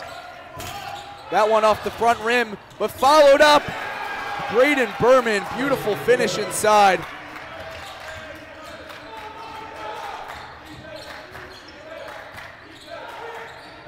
Samet over to Cronin. Cronin, and I'll tell you, if Cronin was a little bit more efficient from the mid-range, he would be a much more dangerous player. The Gryphons seem to be leaving him wide open as Samet inside, very short on the floater. He had the edge on that first step. And now the Gryphons looking to push it the other way. Yeah, that's exactly the shot that Zevi wanted. He just didn't have enough air on it. Not what you want to see again. You don't want to get desperate yet. Great pass outside. Berman, beautiful ball movement there. 3-ball off the front rim. Kelly inside. That one's good. The Gryphons are everywhere, swarming the offensive boards, but Samet pushing it in the other direction, and he gets 2 of his own. So Zevi Samet looking to get going here after he struggled a lot in this game.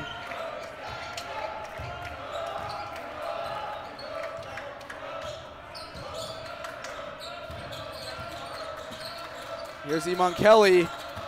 The 5'10 guard with the three of his own. That one's no good. Yeshiva's getting the stops. It's really just about finding the points, getting the ball in the hoop.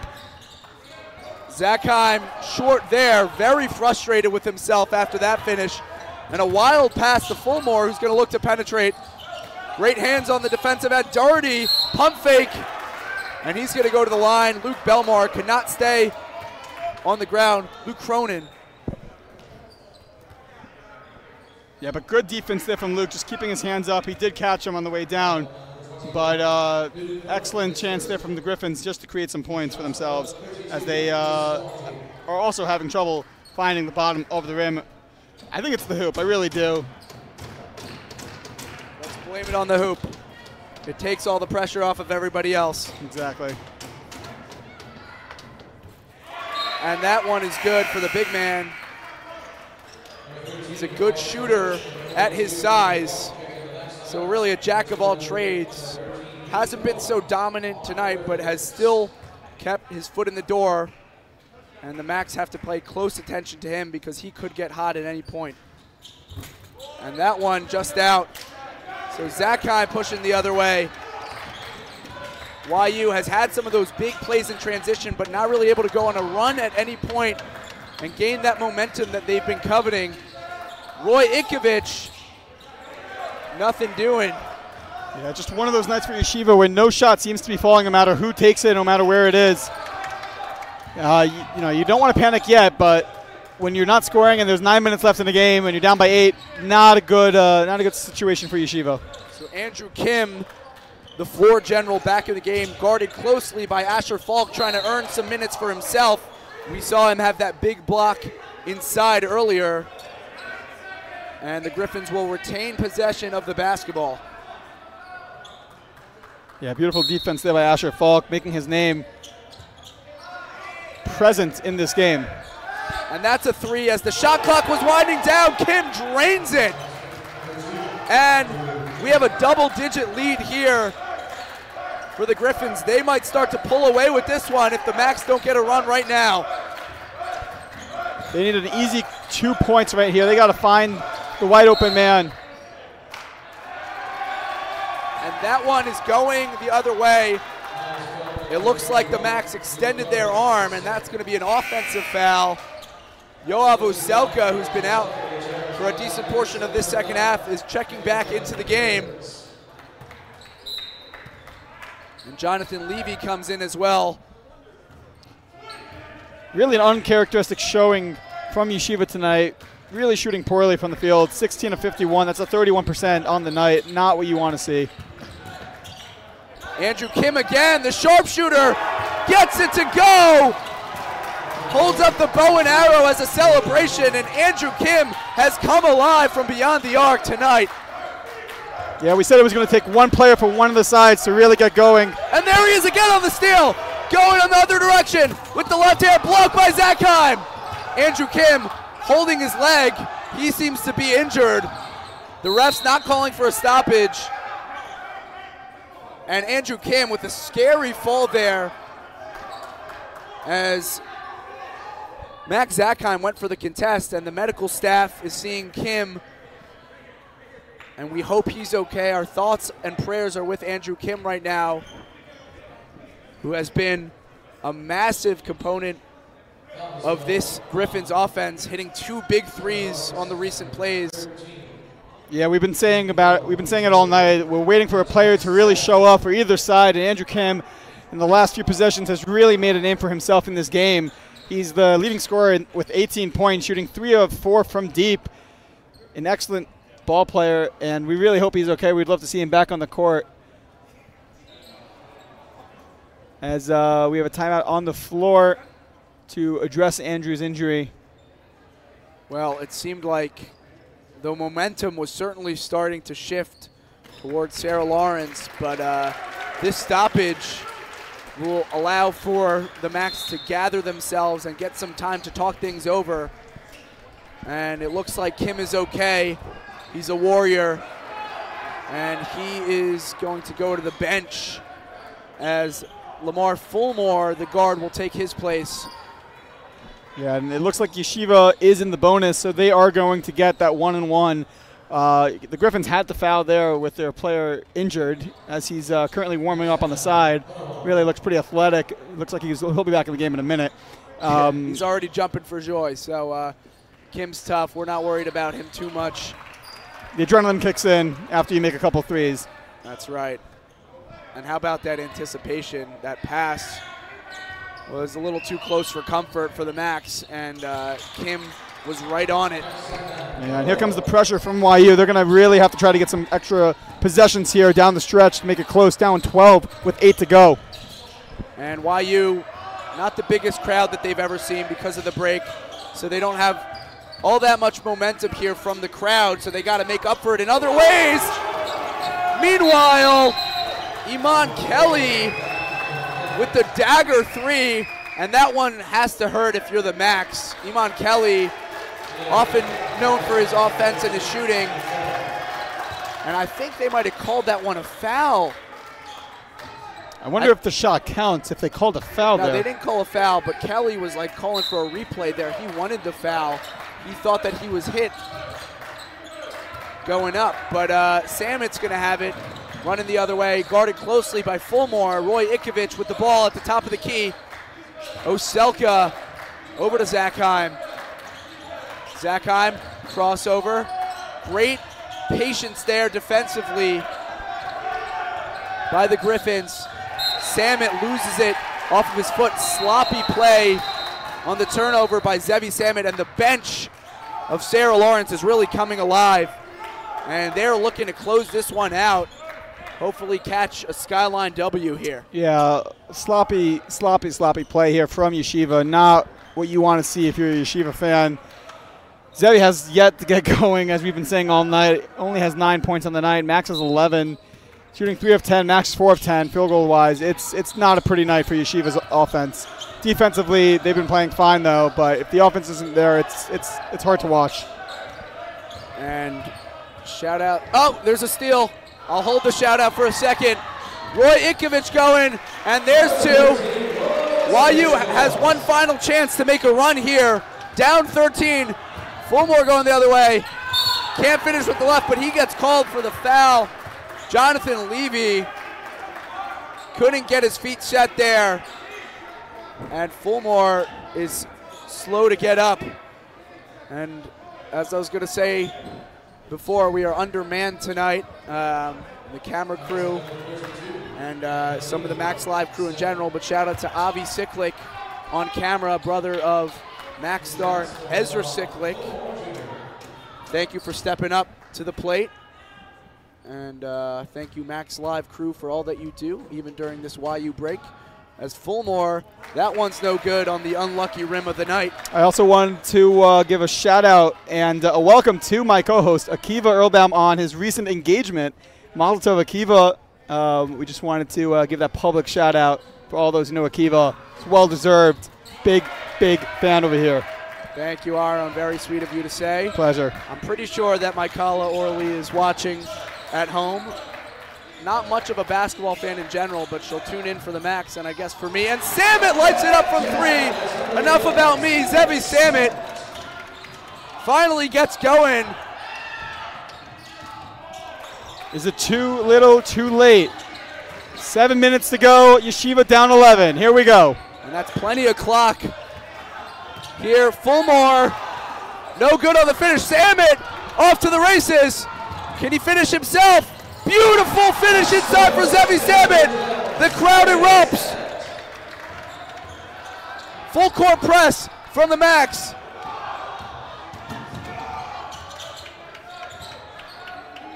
And Dean Furlong is holding his face. Seems like he got hit by a stray hand there, and the refs didn't see it. But that ball stoppage will certainly stop the momentum that the Max have rapidly been gaining here.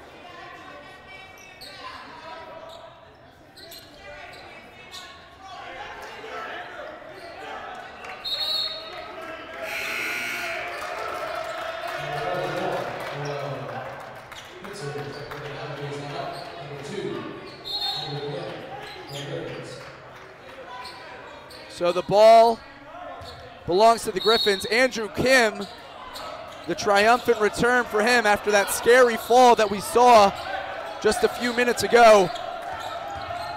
Ikovic sliding his feet on defense. Kim looking for some separation. The ball is stolen by Oselka. Samit. Patience. Kinsler with the shot. That is blocked. Kinsler again inside. Out to Zakheim. Zakheim, it's good! Max Zakheim with the beautiful shot from beyond the arc after the pump fake. And we have a 6-point ball game. It's a post-Hanukkah miracle here in the MSAC.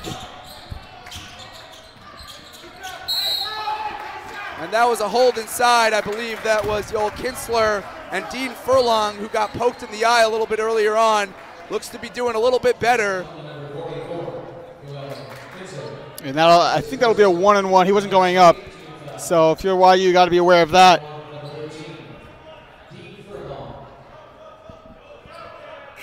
And Jonathan Levy going to come into the game for Zakheim, who hit that massive shot. Surprising here that coach wants to give him a break. Seems like it was his time to shine, but coach maybe wants him to be at full capacity for the final few minutes of this game. Yeah, I always wonder about that. When a guy's hitting, you know, why take him out in the last few minutes? Coach Elliott, it's part of his game. Furlong misses that one. So YU ahead to Jonathan Levy. Samit with the football pass. Levy loses it off of his leg, and the right call made by the refs there. Levy with the rookie mistake there, going against two defenders. There will be a substitution for the Gryphons. Lamar Fulmore coming into the game for Dean Furlong. Yeah, great defense there by the Gryphons. You would think there that Jonathan was going to go up, and he didn't, and they were able to double team him, and it went right off Levy's leg. Good defense there by the Gryphons. There's 5:20 to go, down by 6. This is anyone's ball game. Samit staying right with Fulmore. Fulmore taking all the shot clock that he can. Kinsler falls down, but gets right back up to stay with Andrew Kim, who's been the best offensive player tonight for the Gryphons. Great take inside and a beautiful backdoor cut by Fulmore, but he misses on that layup. It looks like he is going to head to the line for a chance for two. Yeah, a little surprising call there. Yoav didn't really jump into him, sort of landed on Oselka there, so a little confusing of a call there, but nonetheless, I guess he didn't allow him to land. So that will be 2 shots. That one is good, as Max Zakheim was only out for what seemed like a minute or so. And Yoel Kinsler showing some heart off of the bench as he goes to the bench to get some drinks. And that one is good. So 2 shots to extend this lead to 8. But it is still anyone's ball game here. Timeout called. We will be back for final minutes of play here. Don't go anywhere. The best source of news today is JBS. And viewers should understand that this has become the public square of the American Jewish community. This is where they can get 24/7 information, understanding, analysis, sympathetically, honestly, accurately. JBS should become the address of choice.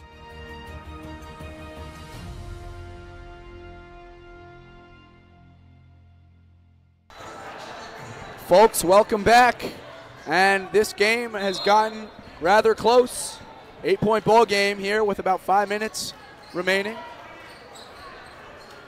And JBS doesn't just broadcast games, they're all about Jewish education and connection. As a nonprofit, JBS produces and shares content on Jewish history, culture, and current affairs. Partnering with organizations worldwide with support from the Hode family, it's an honor to share Yeshiva basketball with such a respected platform in Jewish media. Thank you, JBS, for all that you do. Pass inside there. Jonathan Levy gets inside and will go to the foul line, so he'll have a chance at 2. Good interior pass there by Samit. And Aaron, in your professional opinion, do you think the Macs are going to get this done here on the comeback? I wouldn't call myself a professional, more like an amateur. aspiring professional potentially. But in my honest opinion, with 4:47 to go, I would give the Max a good shot. I'd give it like a 60% chance that they can tie this game where they win the game. It's going to be close. It's going to be close. Again, it comes down. Don't sell yourself short. I'm sure a lot of people are heading to DraftKings after your assessment there. Gamble responsibly. Andrew Kim was ready to go at half court right after that made free throw from the Max. Kim looking to penetrate inside.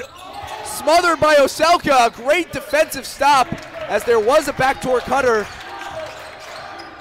Zevi Samit thought about the contested three there. Good decision not to pull the trigger. Gets fouled on the 3 and 1! What a ridiculous shot by Zevi Samit! We have a 3-point ball game with a chance to make it 2. Zevi Samit with the circus shot.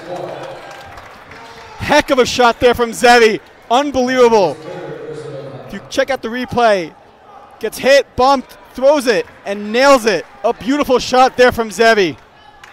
As Yeshiva cuts it to 2 points. We have a ball game. Don't go anywhere. Stay here. And the refs are talking something over at the scorer's table. And we are standing up. Hard to sit down when there's this much action. The odds have increased, by the way, from 60 to 85 for all those interested. Here's Fulmore getting by Samit. Losing the basketball. Samit! Can he tie it? No, he cannot. Too strong there from Zevi Samit. The defense has been unbelievable all night from Yeshiva, and the offense has come alive here with less than 8 to go and now less than 4. Braden Berman getting the ball back. He's been quiet in this second half. Fulmore. Kelly. From downtown. That one's no good. And Doherty, the big man, keeping the play alive. The Max really can't afford to let the Gryphons have those 0 boards. Yeah, there is currently a mismatch.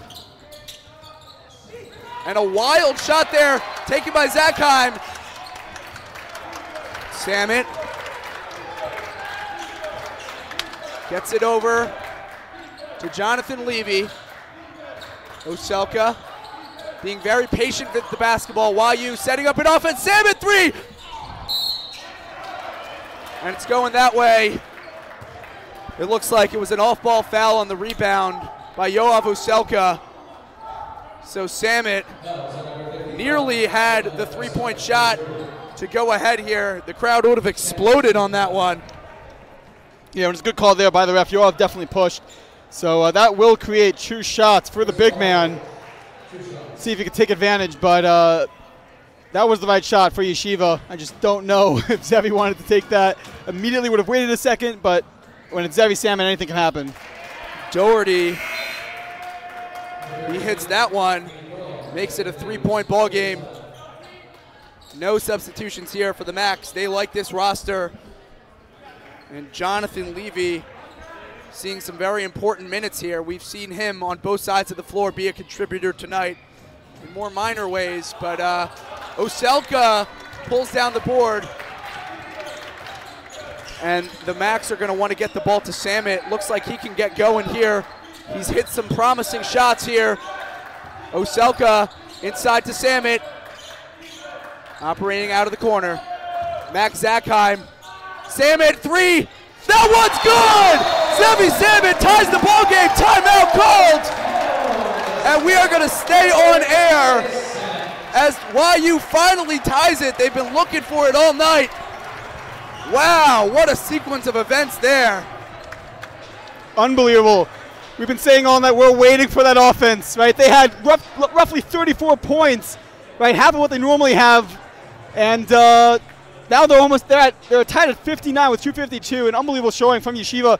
Zevi Samit has come alive here with 21 points. I feel like just a minute ago we were just saying how he had less than 10 points and has had 12 points in the last 4 minutes, in my opinion, I think. So really unbelievable. Yeshiva's defense has been really the subject of tonight's overall game, and the Gryphons themselves, their defense has been unbelievable. So, I mean, it's been hard to find points. Points have been at a premium. I mean, you just look at Zevi's shot, and you're just like, holy cow, this guy can't miss. Yeah, and we were a little pessimistic earlier on.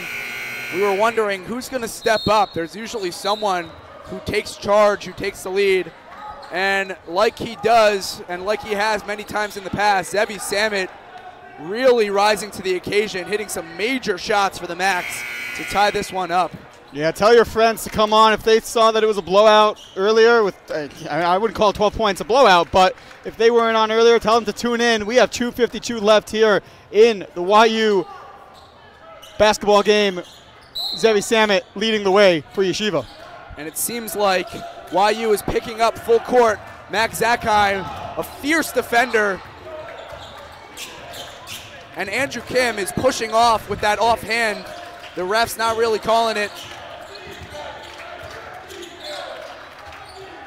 Berman looking to take the defender off the dribble. Berman inside. That one is beautiful. High arcing mid-range shot from Baden Berman.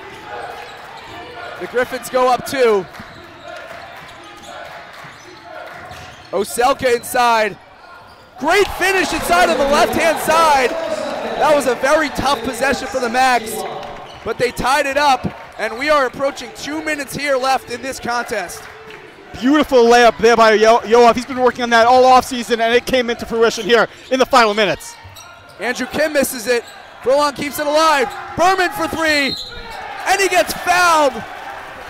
What a tough call if you're the Max. Yoav Oselka thought he had the clean closeout, but a little too much contact there. And Braden Berman is going to go to the line to try to hit 3 right now. And a huge call by the refs there. You have to be sure of that. Yoav, that's his 4th foul. He's got to be careful also. Luke Cronin hasn't really seen so much second half action.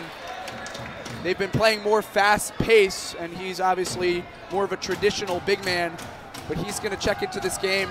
They might need him for the rebounds because the Gryphons have been getting a lot of O boards here, which has been very costly for the Max.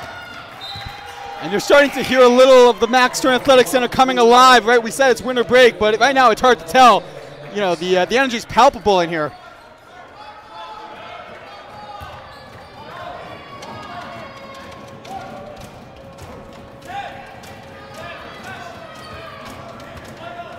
And some banging in the stands, trying to distract the shooter, but he is unfazed. Braden Berman converts and hits 2 out of 3. Nearly stolen there. Dangerous pass there by the Max. Samit didn't pull the trigger on that one.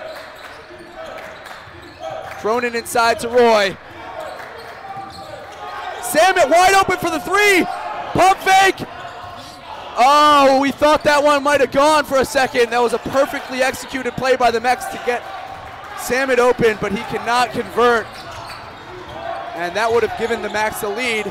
But Andrew Kim looking to use some clock here. Berman attacks on the left-hand side. Very high pass. Kim gets it. Shot clock winding down. Berman. That too is no good. Samit's got the ball. Beats the defender. Left-hand side. Euro step. Beautiful take by Zevi Samit, and he will go to the line. Exquisite footwork there by Zevi Samit with the Euro step. Losing the defender there, and he is going to look to tie this one up with under a minute to go in this game. Yeah, this place was ready to come down if that was the and one. Beautiful move by Zevi, the Euro, to create opportunity and space for him. Now let's see if he can finish the job here. We've spoken about Zevi's free throw prowess. He is as high as it gets, roughly a 96% free throw shooter. Let's see if the announcer's jinx comes into play. Zevi operating so well in the clutch, as he's known for. Hits the first one.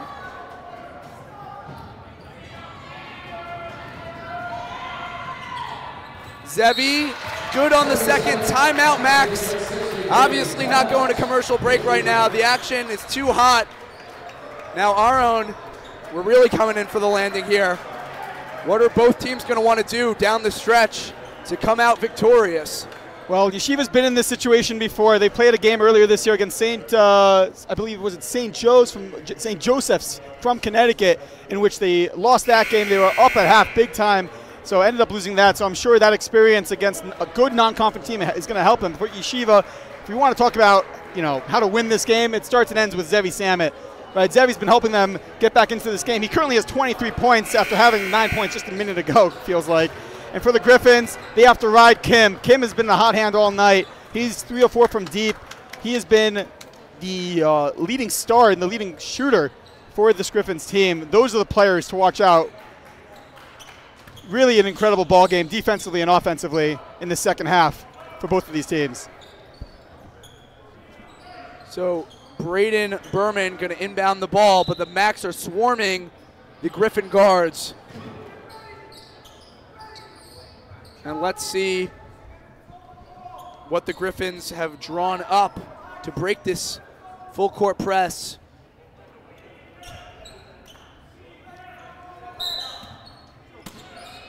Berman into Kim, the trusty point guard. Defense chants erupting from the crowd. Zach Heim staying right with Kim. Kelly, nowhere to go. Furlong has the ball, beautiful crossover on the floater. Dougherty comes up with the ball. That's a 3 ball. No good, Roy retains possession. And there will be about a second separating the two clocks. YU with one more opportunity to close this one out. They are going to hold for one. The question is, how are they going to do it? Roy over to Sammet. Sammet goes inside. Early shot on the possession. Follows it up. He gets fouled. Zevi Sammet will go to the line with the chance to put the Macs ahead here. Beautiful second chance opportunity from Zevi. Not somebody you'd think can get offensive rebounds. Let me tell you, when he wants the ball, he goes after it. Was able to get a second chance, put the ball up, and gets the foul to go to the free throw line. Yeshiva looking to take the lead here super late in this ball game. And that's got to be a sigh of relief if you're Zevi. I mean, with about 8 seconds left on the game clock, he decided to shoot it. He likely should have held it for a few more seconds, but he knew once he missed that shot that he had no choice but to get it back. Zevi bottoms on that free throw, going ahead 1 for the Macs. And it looks like Tom Bezer's going to check in for defensive substitutions for Zevi. Good coaching idea from Coach Elliott. And Zevi Sammet in the clutch delivers. He has 2. So there's a timeout by the YU Macs, and Coach Steinmetz going to look to make one final defensive stop here to get this big skyline win. But the Gryphons are going to try to draw something up and come in to the Macs home and steal this one. I mean, let's talk about it for a sec. Yeshiva was down 14 tonight. They were down 55-40 with 7:15 left in this ball game. I mean, you want to talk about a comeback. You want to talk about resilience. This Yeshiva Macs team feels like for the first time this year has come back big time to be able, maybe except for the Mount Union game earlier this year, really showing that their non-conference schedule can really impact and affect a team that is beautifully well coached and has a lot of athletes. And it's impressive to see the comeback and the resilience that this team is showing. Impressive it is, as Coach Amer has been great all night, maintaining a lead for most of the night, like you said. And the clock was at 3 seconds there, but they reset it to the proper time of 7.5. That's plenty of time to get a shot off. So Aaron, do they go for 2 here or do they go for 3? Nah, you got to tie the game up here. There's no need to shoot that 3.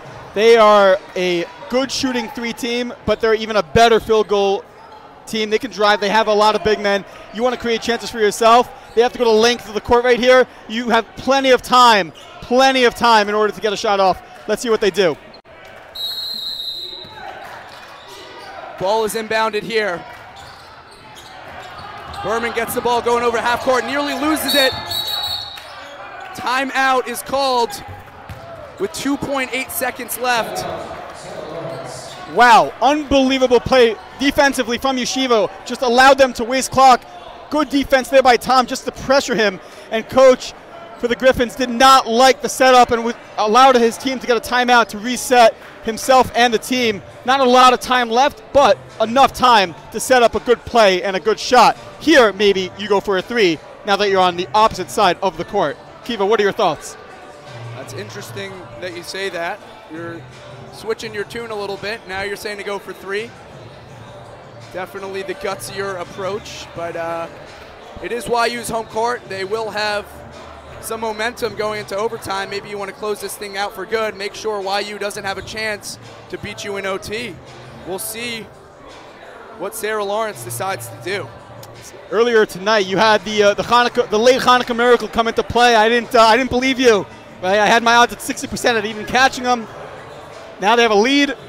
You never know what you're going to see here. You never know. But really a well-played game by both sides. For the Gryphons right here, I think they're going to draw up a play to get a three. That's what I think. A pick and a wide open three. It all comes down to if they can hit it. So the ball will be inbounded by Iman Kelly. Gets it to Kim. Kim. Kelly. Three. Yes!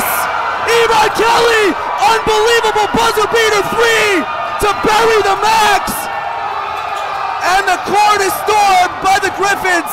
I cannot believe what I just saw.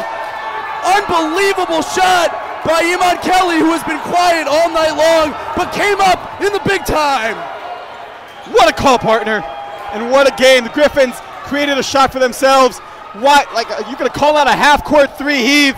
A beautiful shot there by Iman, and holy cow, the Gryphons are going to walk out of Washington Heights with a W. What a game for Yeshiva, and what a game for the Gryphons. Wow. Wow. The adrenaline rushing through all of our veins right now as both teams head to the line for some handshakes. Iman Kelly with the shot of his life right there, getting some props from his teammates all running towards him. Iman Kelly, you don't know, you might see that on ESPN later tonight. And if that's the case, Akiva, will see you there too. I'll be there. All right, well, that's going to wrap up tonight's Yeshiva Maccabees basketball game by a score of 65-66. The Gryphons will take the 1-point win. And folks, we appreciate you joining us. And thank you for staying with us on this broadcast. Have a wonderful night.